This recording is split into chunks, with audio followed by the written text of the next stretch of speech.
Hello beautiful, welcome back to my channel. My name is Tracy and today I wanted to talk about the books that I listened to and read in the month of August. On my last one, you guys really enjoyed it, so I thought we would do it again today. I was able to get through a total of 10 books this month, but I DNF'd probably 3 or 4. It was kind of a rough month. For me, there was one week where I just only listened to, I think, 1, maybe 2 books that week. It was just a little bit of an off month for me. Anyway, I want to let you guys know, because I didn't tell you in my last video, I do not purchase my audiobooks. I listen to them through the Nashville Public Library. That's where I live here.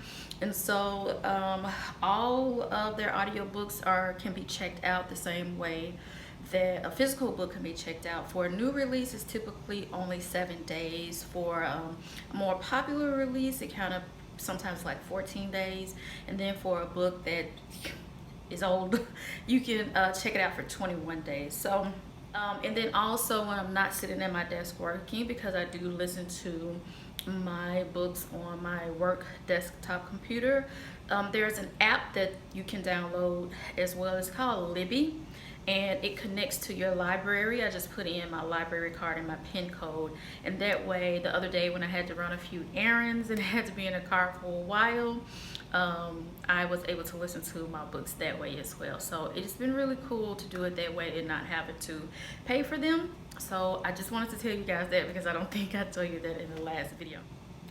So with this video, I'm going to do the same as the last one. I'm going to start off talking about my new age spirituality, and I'm gonna lump self-help all in it together. So last month, Susan, first of all, Susan comments on every video, and can I just say how much that warms my heart?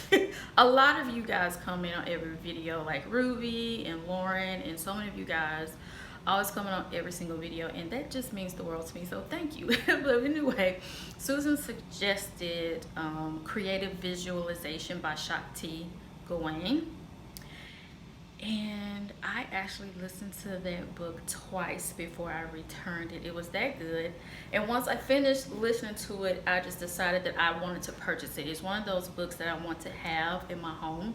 It was the first time I listened to it. I just kind of listened to it all the way through. It was only about 3.5, maybe 4 hours.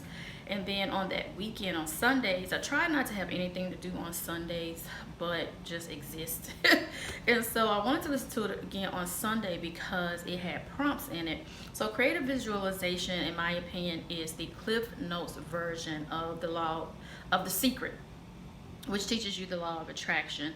So if The Secret seems like too much, this is like a mouthful to you, I really believe Creative Visualization will be the book that really breaks it all down for you and give you much more practical ways of actually implementing the law of attraction. That's one of the reasons I want to purchase it, because it gives you exercises really in it to, I know the law of attraction does, but this is a little bit different, because even after every section, she kind of tells you, I'm assuming Shakti Gawain is female. I didn't look that up. That's just my assumption. But anyway, there are prompts in there for you to really kind of sit and delve and get deeper and meditate and pray and think about what you truly want. You guys, I really enjoyed that book. It is definitely on my list. They don't have it at thrift books right now, so I'm probably gonna have to just end up getting it from Amazon. But it's definitely a book that I want in my home, because I really want to delve deeper into it. It's just a good book, you guys. It really is. So the second book in this genre is My Morning Routine, and that is by Benjamin Spell. I think that's right. I actually think there are 2 authors of this book, but I only wrote one name down. This book was good. Like I told you guys before, I really like statistical books and books that kind of like give you background and history of other people, like famous people. And so this book does that. It is just a book of interviews with some of the most famous people in the world in all areas and all walks of life. And it just goes through and asks each one of them a series of questions about their morning routine. And I loved it because even though I finally after being in quarantine for so long. I would have to say the end of May, the 1st of June is when I really kind of honed in on a morning routine that works for me. And you guys, something that the book brought up, which I can totally attest to, is that I no longer dread mornings because I know exactly what I'm going to do when I wake up every single day. There were days before when I'd be like, what I got to do today? How many jobs I got to go to today? What in the world is going on today? But I absolutely positively never feel that way anymore. And I really like this book because it didn't assume that everyone is a morning person. It did not assume that everyone even wants to be a morning person. And it talks about even if you have a partner that is or is not a morning person. It talks about if you are a night owl, some things you can still do in the morning. Even if you work third shift and you wake up, say for instance, to get your day really going at 6 p.m., how you can still have a quote unquote morning routine to really help you get you through your day. This book really delved into so many areas. It talked about if you had a pet, if you had children, if you worked inside the home or outside the home, what you would do if you traveled. And so there were just so many little practical tidbits that I got from this book. Like I said, I absolutely love my morning routine now in quarantine. I don't never want to go back to the office, but anyway, I absolutely do. And so this book was just really encouraging and really helping me to hone in on a few things that were a little bit shaky, but on the days I do these things, I really benefit from. And one of the things that really helped me with that is developing a strong evening routine. Girl, sometime when the day ends, I just lay down. You know, and I just eat if I want to, don't eat if I don't want to. But I have, since reading this book, added a few things to my evening routine. So those little things that I needed to tweak for my morning routine have really been working really well for me. So if you're struggling with that, or if you're just trying to figure out a way to kind of get your day going in a really good direction, I really like this book. My two favorite interviews in this book was with Ariana Huffington and Robert Moore, the owner of Bob Bread Mill. I'll just really quickly tell you about Ariana Huffington. I didn't know this about her. She was grinding and going so hard that one day she passed out in her bathroom from physical exhaustion and she broke her jawbone. We got to get better at these routines, y'all. So this next book, I definitely just picked up by the title, and I did not read anything about this book, even though I do check them out from the library. You can absolutely read what the book is about before you listen to it. Absolutely, it's all there on the library website. But do I do that? No. I pick books by titles and covers. I usually don't really know what the book is about till I get into it. It's probably why I had to DNF so many last month. But anyway, this book is called Stillness is the Key, and it is by Ryan Holiday. Well, I chose this book specifically for the fact that I'm trying to figure out how to do less. I want to do less. I'm tired of being tired. So I want to really create some calm and quiet in my life that is intentional versus the calm and quiet that comes when you're so exhausted you just pass out, right? I've been doing that definitely since quarantine and definitely since quitting my second job. However, I think like my friends and family are waiting for this quarantine to be over so I can start saying yes to some things. But I want this quiet, calm peace to be my new way of life. So whenever it's something new in my life, whether it be being a vegan or being a minimalist, I'm always going to study it. And so being still and saying no is definitely a learned behavior for me. So I want to study it. So that's why I chose Stillness is the Key. So I really thought this book was going to be written in the Power of Now style, where in my mind the voice of Eckhart Tolle was going to come through the speakers. Absolutely, positively not. That is not what happened. So when I started reading this book, listening to this book, I was like, I thought this was going to be calm. I thought this was going to be peaceful. I thought this was going to teach me more about meditation. I thought that it was just going to tell me. It didn't. But what this book gave me was way, way more than I was expecting. And it's exactly what I needed, you guys. So much so till the first night that I The first day I listened to the book, that night I had the most vivid dream about my childhood that I have had in a really long time.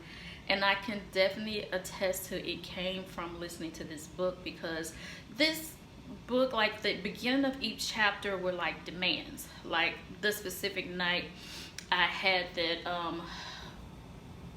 dream, that title where I stopped the book that day was Heal Your Inner Child. And there will be chapters like Get Some Sleep, Learn to Say No. So the chapters were not fluffy at all. It was like, look at here. If you want some peace in your life, this is what you need to do. We ain't sugarcoating nothing. We ain't baby stepping you in. These are the steps you need to take. Fortunately for me, everything in this book, literally every chapter, like every command, I have already started on those things. I've already started healing the inner child.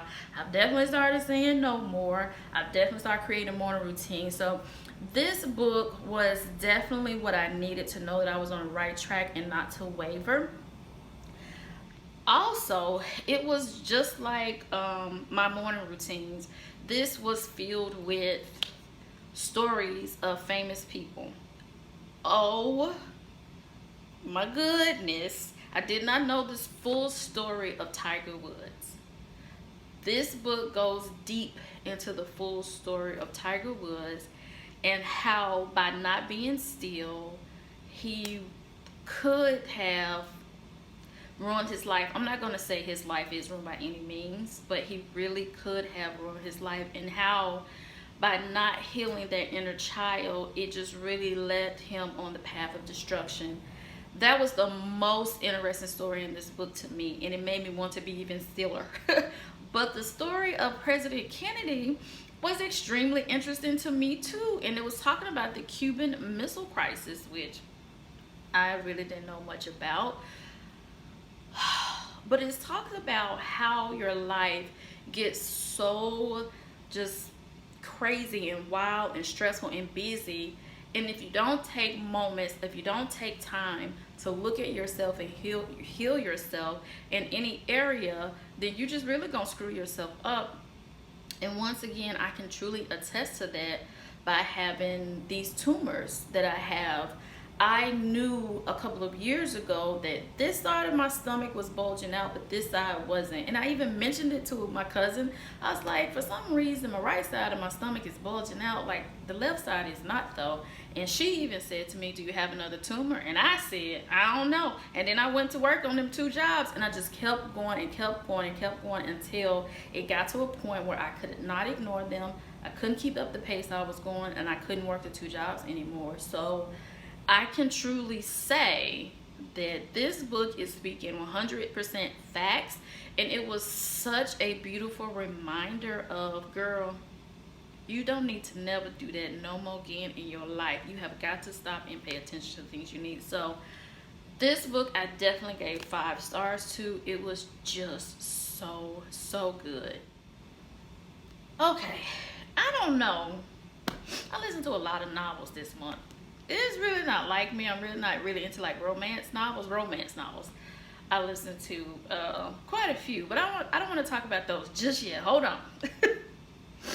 You guys, I like trash TV, right? I think most people do. One of my favorite reality TV shows from back in the day was The Girls Next Door.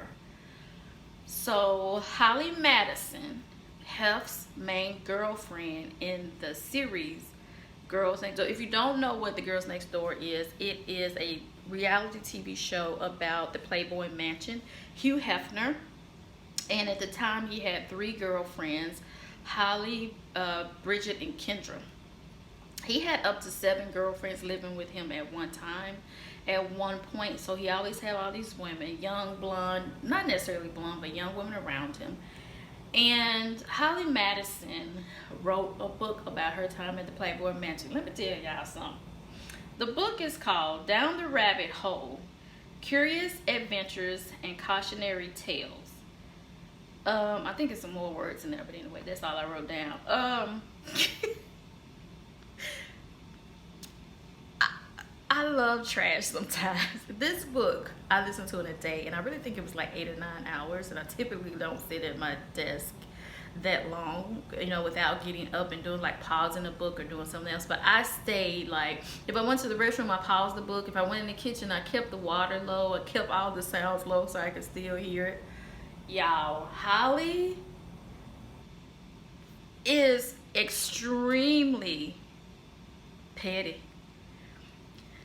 The amount of time she called Hugh Hefner in so many words, she didn't use these words, but almost like a old dirty pedophile. Like the amount of times he just grossed her out, and she talked about it in this book and how petty he was and how like verbally abusive he was, how dirty and stinking and nasty the Playboy mansion was, and almost how he wasn't a good businessman, and how they tried to take advantage of the three of them. And it even talked about after she left the Playboy mansion and she got with a magician, and how she was with him for a while and how that wasn't good for her. And then she got her own reality TV show.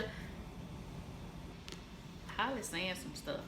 This book was so fun to listen to, and it was like, this is real. This is really happened to her. Like, this is her life. It goes from wanting to be in Playboy to wanting to get the hell out of Playboy.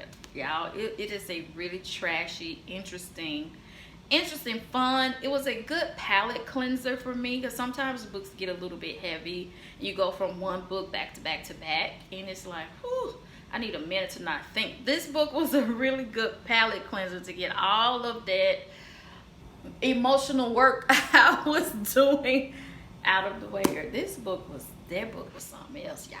And what was really cool about this book, at the beginning of every chapter, she had a quote from the book Alice in Wonderland, or Alice Through the Looking Glass, but always Alice in Wonderland theme. And she read the book, and it was just really cute how she would match a quote from the book Alice in Wonderland to what was really happening in her life. That was a really, really good detail.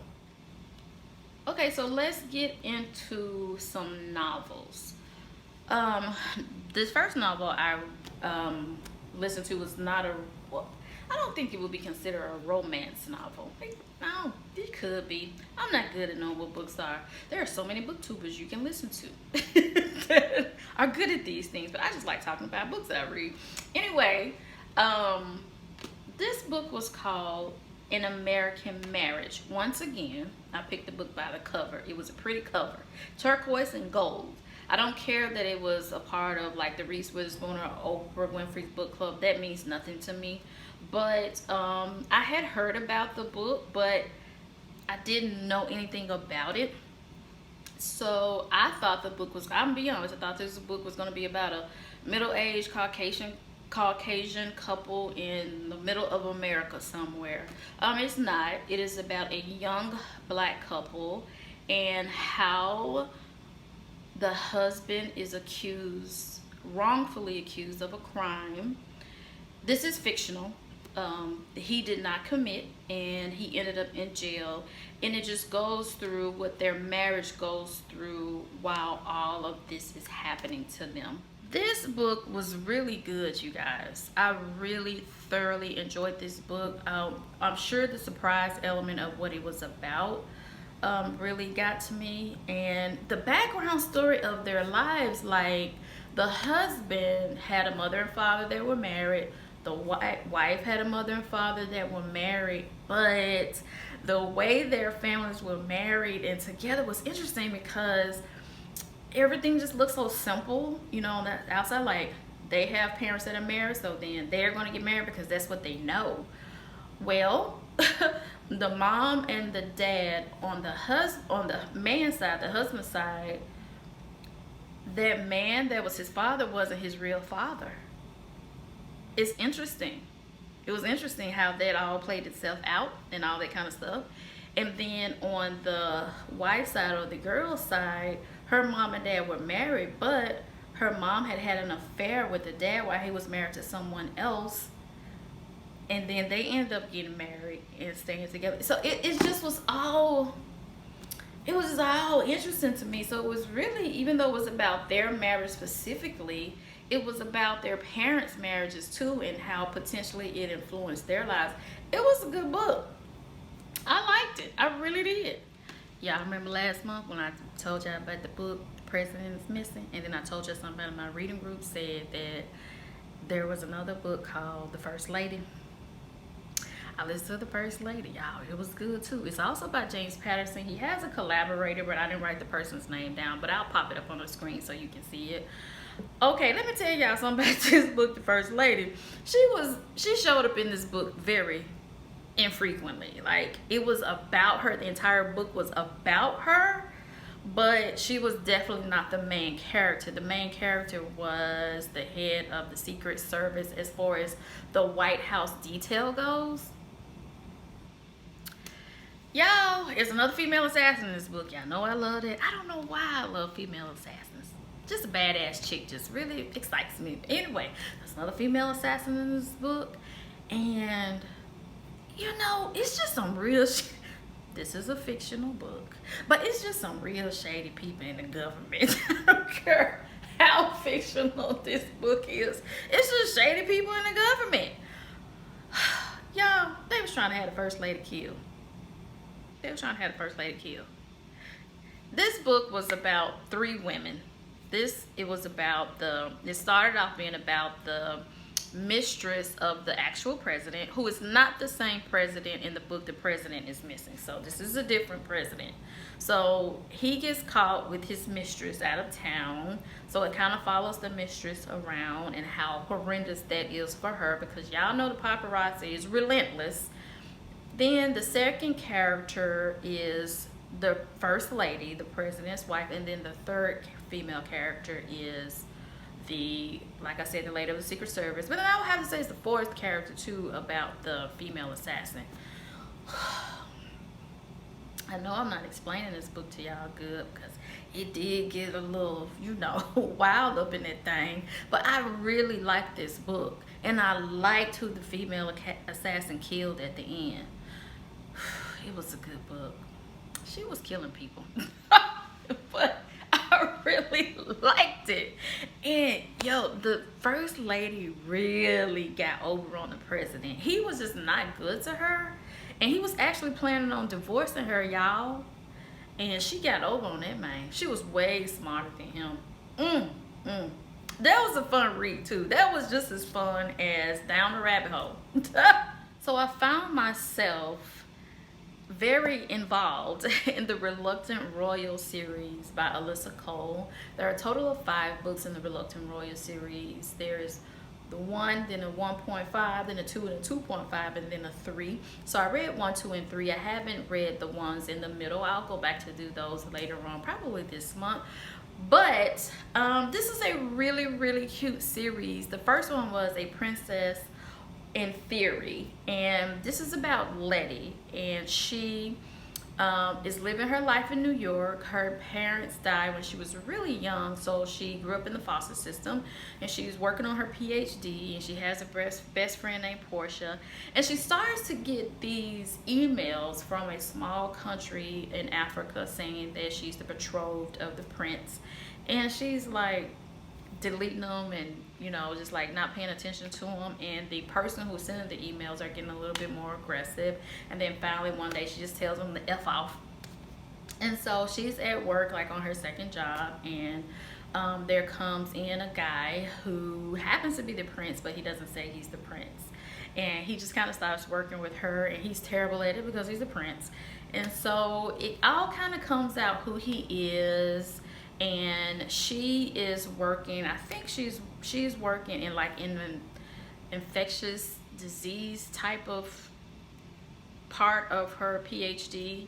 And so there happens to be an outbreak in the country where she's supposed to be the wife of this prince. And so she ends up going with them there and finding out that her parents were actually a part of this kind of royal family situation, and that she actually was, according to the goddesses, supposed to be with this prince, but she was just there to help out the country because people were being sick. And it was just really a very predictable book. All of the novels, the romance novels I read this month, were very predictable, but I love the unfolding of the stories.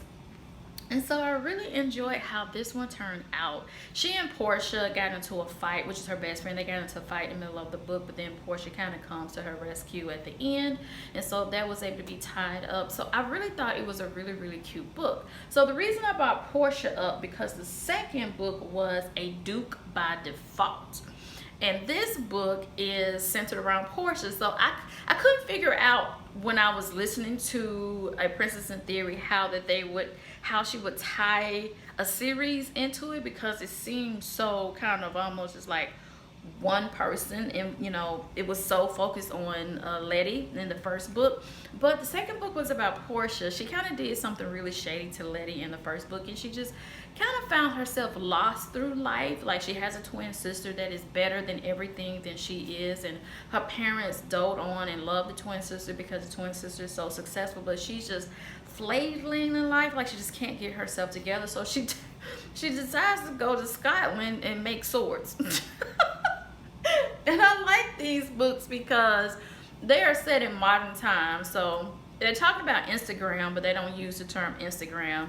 And they're talking about blogging and YouTube, but they don't use all of these words. But anyway, so it's set in modern times, but to get her life together, she goes to Scotland. She's from New York, and she goes to Scotland to learn how to make swords.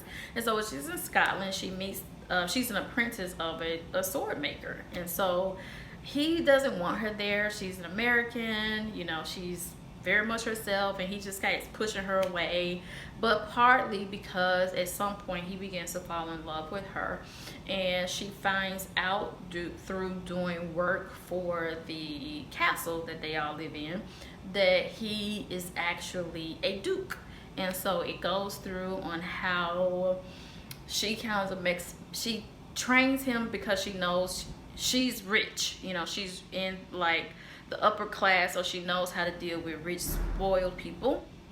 So she's training him how to be a duke because he's totally not. And so then he has his big kind of debut, and she messes it up. Oh, what I didn't tell you in the first book, that each one of these books has someone trying to sabotage them in a way. So in the first book that Letty's in, someone's trying to kill her. I had figured out who was trying to kill her. I couldn't understand why, but then I figured it out. So in the second book, there is someone who's trying to sabotage the Duke, and the way they do it is by getting at him through Portia. So the way that plays itself out is really interesting. And then on the, in the first, I'm sorry, this is confusing, but in the first book where Letty is, when she goes to her African country, she meets some of her family. So she has a cousin that she and her cousin starts to get along really well, and her cousin's name is Naya. And so Naya is the main subject of the third book. This is just really cool how it's played out. I'm explaining it really bad, but how it really played itself out was really cool. So she is the center of attention for the third book, and the third book is titled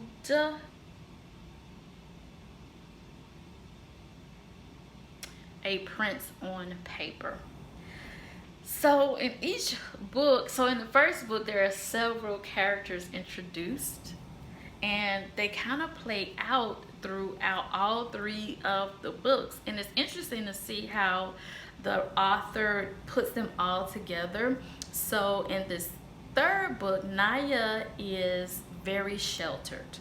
Her father is a very, very bad man, and after her mother dies when she's really young, he kind of keeps her together, keeps her kind of locked away in the castle by telling her she's always sick, and always making sure that she believed that he's the only person that really loved her. He's the only person that can do anything for her. So she grew up very naively. So her father ends up going to jail in the first book. He ends up going to jail. And when he does, she decides to go to New York for a while. She had always dreamed of going to New York. She had lived in Africa all her life. So she wants to go to America. But when she gets there, she still has the mindset that her father has put on her. And so she doesn't really do the things that she wants to do while she's there. So it's kind of almost wasted.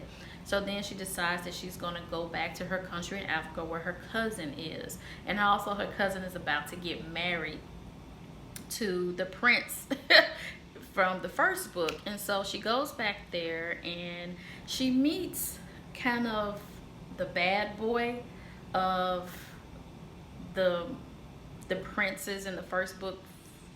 Is friends with kind of this bad boy prince from another country, and so she kind of ends up meeting up with him and hooking up with him. I would have to say the third book was my favorite because the way the author wrote Naya is that she really was, you would assume because of the way she grew up, she would be very naive and not very smart and just really not really good at life, because she never had a boyfriend. She never really interacted with, you know, many people, even though she was a part of the royal family somewhat. You would think that, but she wasn't that way. She was really strong, she was really smart, and when she got a chance to hook up with a man, she knew what to do. Okay, that's another thing I want to tell y'all. These three books really started off like a Hallmark movie. You know, around the Christmas time when Hallmark start playing all these movies, and it's like, it's the prince who comes to the United States, or he meets a woman and takes her back to his small village in Geneva somewhere. And so the books really did play out very, very Hallmark movie-like until you got to the sex scenes.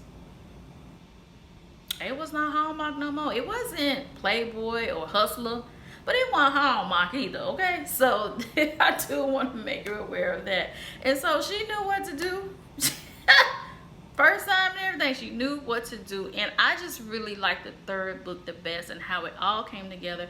It was such a cute series. If you're into series and you're into romance novels, I really think you will enjoy this. Another thing that I really loved about this series, that the relationships were very international. So the first girl, all three of the women are black women, but the first one is married to an African, the second one is dating a Scotsman, and the third one, I don't know what country that is, but they're all very different. Listening to these books was interesting too, because it was one reader for all three books. So sometimes you have to do African accent, American accent, French accent, Scottish accent, German accent. So she had to do all these accents, and sometimes she didn't hit the mark, but I still enjoyed the books anyway. So this is the final book that I read this month. This is Between a Honeymoon and a Hot Mess by Phyllis Bourne. This is also a romance novel. It is also a sequel. This is the Sinclair Bride series. I have the first one here as well, Between a Rock and a Hot Mess. And as you can see here, Phyllis signed it for me. Phyllis and I met at a planner meetup here in Nashville, and we kind of became immediate kindred spirits. She was just so lovely, and when I found out she was an author, I love books, so I definitely wanted to pick up a book from her to support her as well. And so I read this one, and it was so much fun to read. Like I said, in my opinion, all romance novels are really predictable, but I like the way they all unfold. This one is centered here in Nashville, and where Phyllis lives, and it's about Hot Mess is actually a TV show that the Sinclair sisters really like.